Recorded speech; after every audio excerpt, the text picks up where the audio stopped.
Hey everybody, welcome back. I'm Matt, I'm Sam. and today we have a good one. The most gangster Marine of all time, Dan Daly. He's not a Fat Electrician. Before we get into this, hit that subscribe button. Trying to reach 5,000 subs. We recently hit 1,000, which is crazy. So let's keep going. You I ready? can't. Yeah.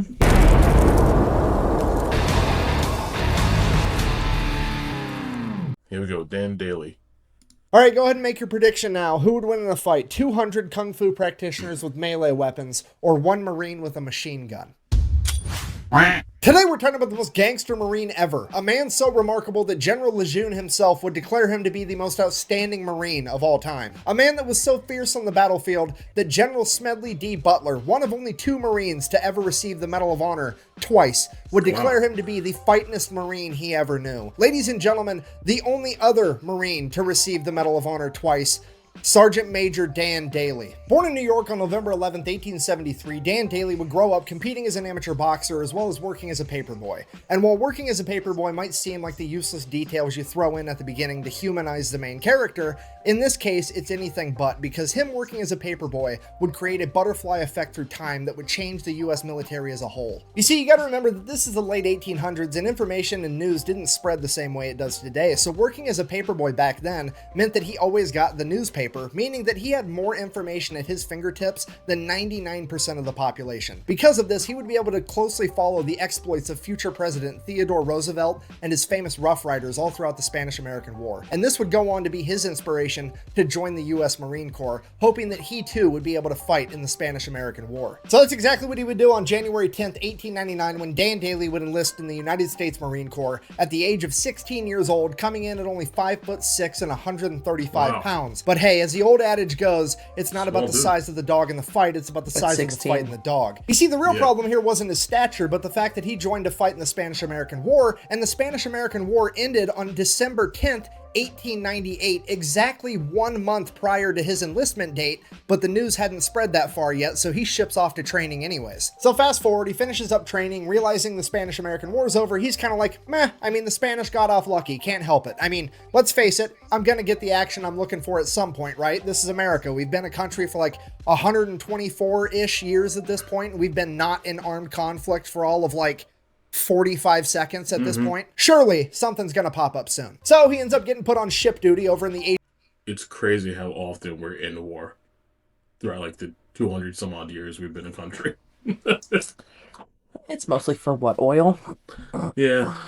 Yeah. Asiatic fleet on the USS Newark. And sure enough, like after a month of being there, the Boxer Rebellion breaks out, and guess whose ship is the closest one to be able to respond?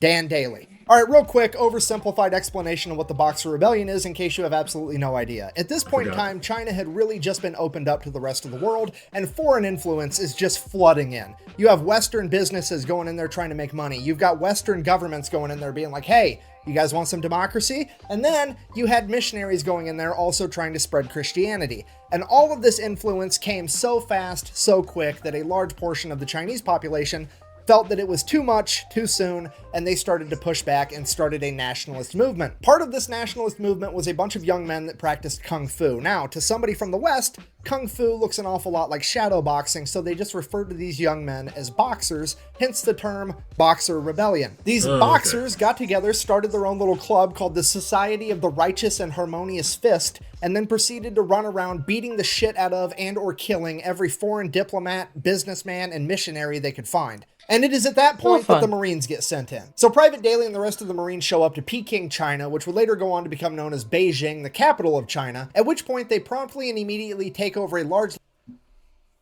that where they get the Peking duck from? The what? Peking duck? The hell is that? It's on the Chinese food menu. I know it became Beijing. What is with you with food? It's great. Thank you. Now I want ribs, asshole. Maybe tomorrow. Worst. Large legation Quacky. center on the southern border wall of the city, known as the Tartar Wall. They then gather up all the refugees they can find, get them inside the legation center, and set up a defensive perimeter. Things are going well. Now we're just waiting for reinforcements. Get out of your system. Get one out of my system. The old quacky thing. Extra crispy. Yeah. What's the movie? Pest. Yes. Back to the Boxer Rebellion and all that. Yeah. Problem, hours and hours go by, the reinforcements don't show up, and it's about to be dark out. So at this point, the Marine leadership's thinking like, hey, the reinforcements are definitely on the way, they wouldn't just leave us here, which means the reinforcements have gotten lost because, I mean, let's face it, if there was ever a time or a place where the directions of go to the giant building on the big fucking wall wasn't specific enough, it would be in China, right? I mean, they're known for their big ass walls. It's kind of their thing. So they're lost out there. We need to go find them before nighttime. Otherwise, they're going to get ambushed by like 1,000 of these kung fu guys and they're all going to get killed. So we're all going to leave, go find the reinforcements and come back. Private Daly, you're going to stand guard here by yourself. Now, I don't know what the logic was behind this. I don't know if it was like, fuck Private Daly, he's a new guy, he can have a shitty job, or if it was like, hey, Private Daly's a new guy, this mission's really dangerous, let's leave him here where it's safe, or maybe they knew he was the main character and that he had plot armor. I have no idea. Either way, Private Daly is now effectively playing goalie for America for all of these refugees. So sure enough, like an hour after all the other Marines leave, hundreds of Boxer rebels show up and they're looking for a fight. Now, a couple of them have guns like muskets and stuff, really outdated weaponry. By and large, they're all carrying traditional Chinese martial arts weapons like swords, bow staffs, what have you. Some of them are even just rocking the old meat mittens, but they're looking for a fight either way. And this is shaping up to be one of the most ridiculous battles of all time. I mean, this is the type of stuff you get drunk at the bar and ask your buddy, like, hey, you think you could take on all 300 Spartans if you had a machine gun? Like, that's exactly what's about to go on here. I mean, in one corner, you've got an 18-year-old Marine with a machine gun, and in the other corner, you have 200 martial artists with, like, bow staffs and shit. You literally have gun fu versus kung fu, okay? And here's the kicker with the entire thing. The Society of the Righteous and Harmonious Fist legitimately and wholeheartedly believes that their martial arts training has made them impervious to bullets. Yeah. Of course. This is Indiana Jones. Yeah. So this entire horde of kung fu fighters just starts running at Daly as seen fast as they can as he opens fire with his machine gun, and they fight well into the night. The rest of the Marines were a couple miles away. They found the reinforcements, but now it's too dark for them to travel in this rioting city at night safely, so they've adopted a little defensive position, and they're just holding position until daylight. They're literally forced to just sit there and listen to the machine gun fire and the yelling and the screaming and machine gun fire, and then suddenly the machine gun runs out of ammo, and then there's bolt-action rifle fire, bolt-action rifle fire. He gets the machine gun reloaded, there's more machine gun fire, and this goes on for hours, and then it progressively just gets slower, and there's less machine gun fire, and less screaming, and less machine gun fire, and less screaming, and then suddenly it just stops.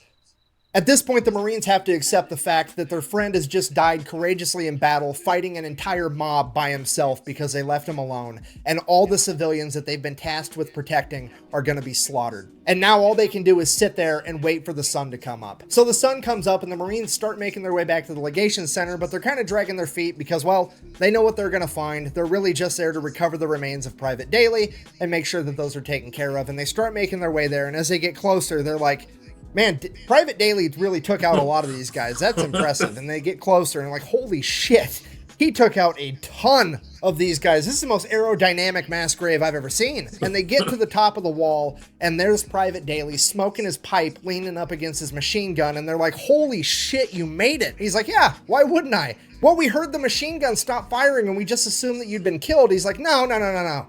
I only quit firing because they quit coming. Dan Daly has effectively pulled off the impossible. He has single-handedly defeated 200 rebels by himself, saving all of the civilians as well as saving the day. All the Marines are like, holy shit, we're going to nominate this guy for the Medal of Honor because this is incredible. All the businessmen and the delegates are like, oh my God, we've seen what one Marine can do, and now we've got 1,200 Marines. We're definitely going to make it out of this alive. Oh boy. Hooray. And all the missionaries are like, oh my God, this is not what we meant when we said we wanted to make these people more holy. Shortly after this, Dan Daly would be awarded his first Medal of Honor for the battle, and then he would go on to continue serving in the Marine Corps as if nothing had happened. Okay, fast forward 15 years, now Gunnery Sergeant Daly has been involved in every military conflict the US has for the past 2 decades. He is one of the most experienced combat veterans in the entire US military, and he is a living legend in the Marine Corps. And on October 24th of 1915, Gunnery Sergeant Daly would find himself leading a platoon of men through Haiti during the Kacos Rebellion. Just after his entire company would cross a river, his entire company would be attacked on all 3 sides by over 400 Kacos rebels.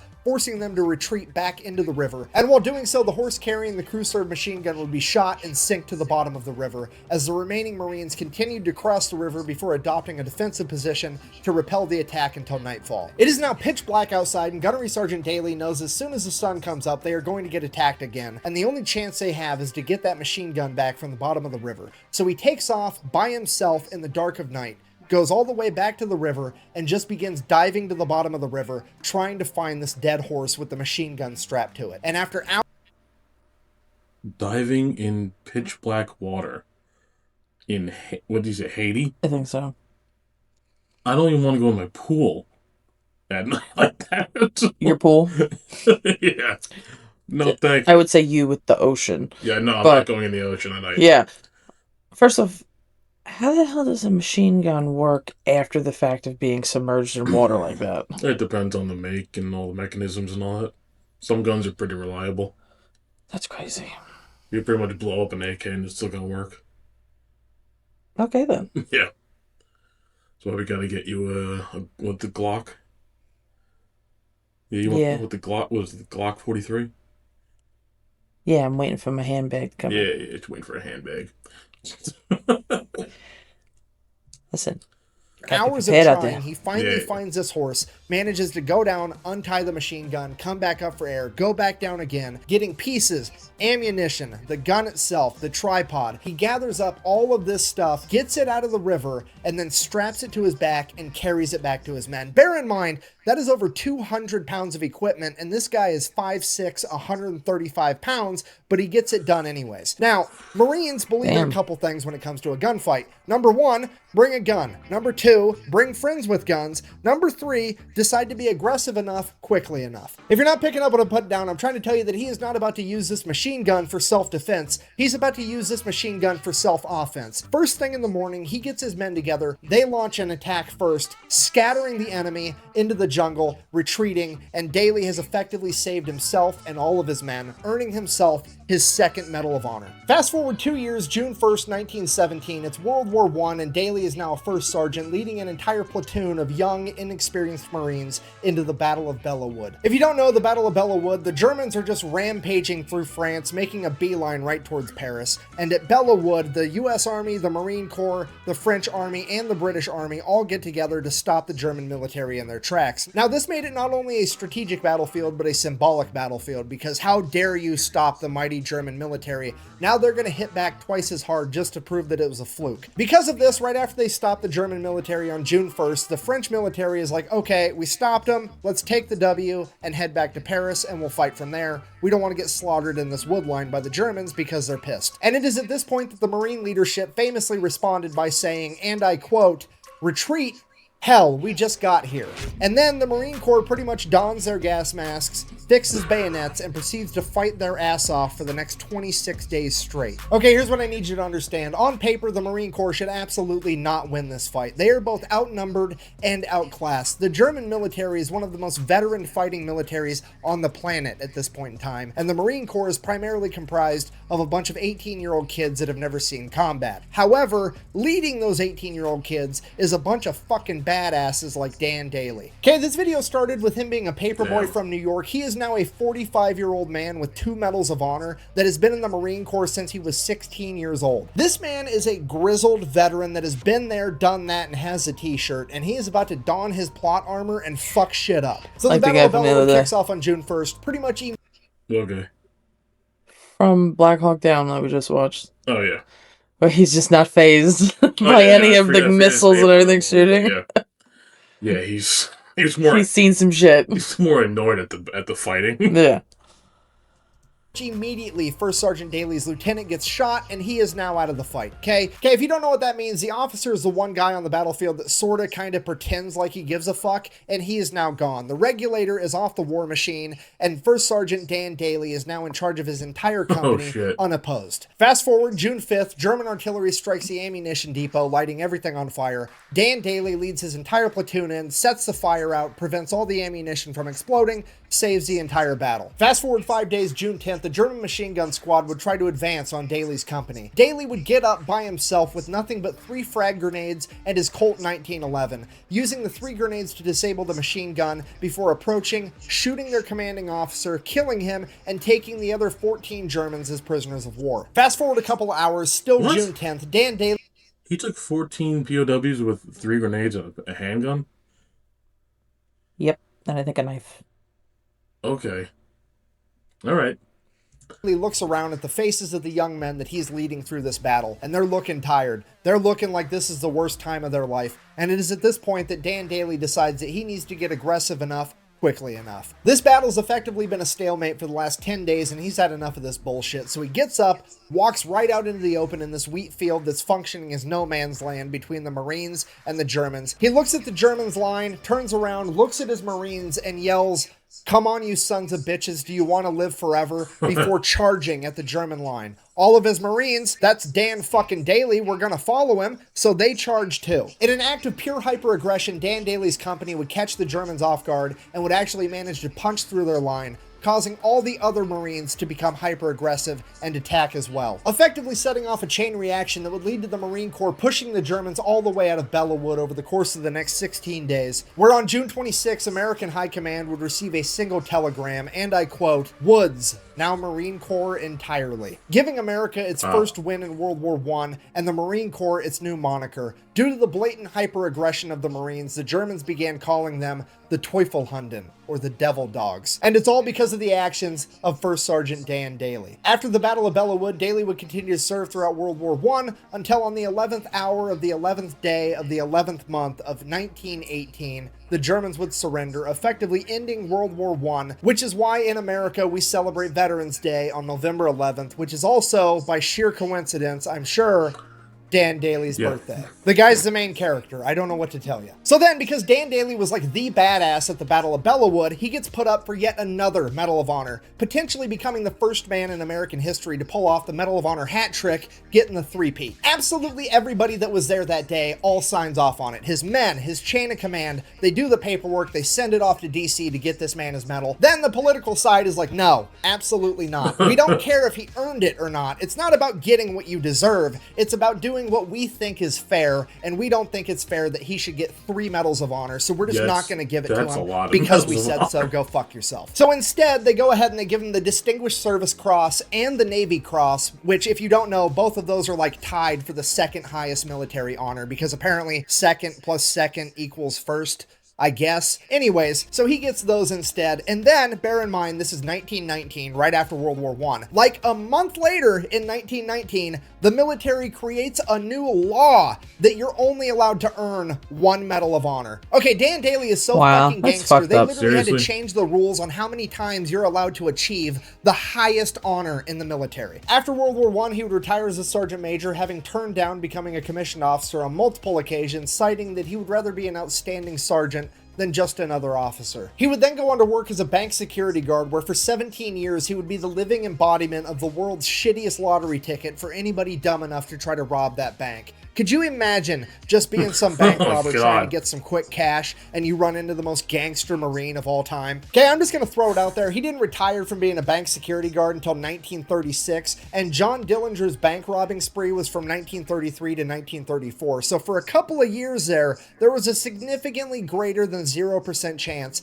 that the world almost got the ultimate clash of the bank robbing gangster and the most gangster Marine to ever live. And I'm going to go ahead and write that down in my book as the coolest thing to never actually happen. In conclusion, Mark Twain is frequently accredited with the famous quote, "It's not about the size of the dog in the fight, but the size of the fight in the dog," when in reality it wasn't Mark Twain that said that first. It was actually Dwight D. Eisenhower, 5-star Army general and the 34th President of the United States, somebody that would have known good and well who Sergeant Major Dan Daly was. And I think that maybe, just maybe, he had that 5'6", 135-pound devil dog on his mind when he came up with that quote. Thank you for watching. Best way to support the channel is go buy some merch at thefatelectrician.com. Quack bang out. I cannot believe that my favorite character from Starship Troopers is actually based off Dan Daly, and I had no idea.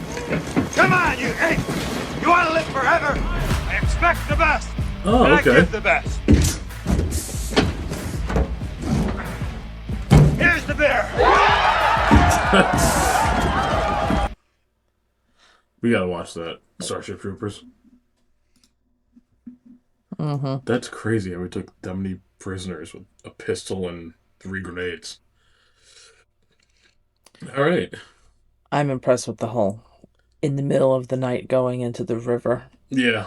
getting Yeah, it's all crazy. 200-pound That's bullshit machine about gun. the whole only one Medal Medal of of Honor Honor. now. Well, it's bullshit that they didn't give him a third, and then they turned around and was like, no one could get more than Yeah, one. he needs like his own award. Like, just give it to them if they earned it. It's fucked up. All right, thanks for watching. Hit that subscribe button. Thanks. Bye. Bye.